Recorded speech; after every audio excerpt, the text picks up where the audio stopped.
கேரளால இளைஞர்கள் கிட்ட பணம் நகையை பறிச்சு ஒரு ஹனி ட்ராப் சம்பவம் நடந்திருக்கு.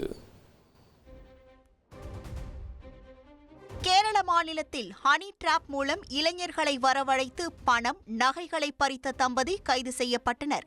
பத்தனம்திட்டா சரல்குந்து பகுதியைச் சேர்ந்த ஜெயேஷ் மனைவி ரஷ்மி, இவருடன் 2 இளைஞர்கள் சமூக வலைதளம் மூலம் அறிமுகமாகி சாட் செய்து வந்துள்ளனர். இதனை அறிந்து ரஷ்மியின் கணவர் 2 இளைஞர்களையும் மனைவி மூலம் தனித்தனியாக வீட்டிற்கு வரவழைத்துள்ளார்.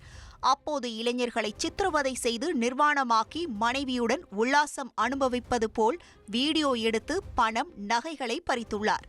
கணவனும் மனைவியும் திட்டமிட்டு மேற்கொண்ட ஹனி டிராப் குறித்து பாதிக்கப்பட்ட இளைஞர்கள் போலீசில் அளித்த புகாரை தொடர்ந்து போலீசார் தம்பதியரை கைது செய்து சிறையில் அடைத்தனர்.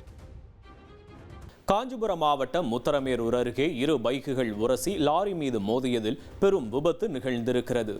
2 பேர் உயிரிழந்த நிலையில் படுகாயங்களுடன் 2 பேர் மருத்துவமனையில் அனுமதிக்கப்பட்டனர்.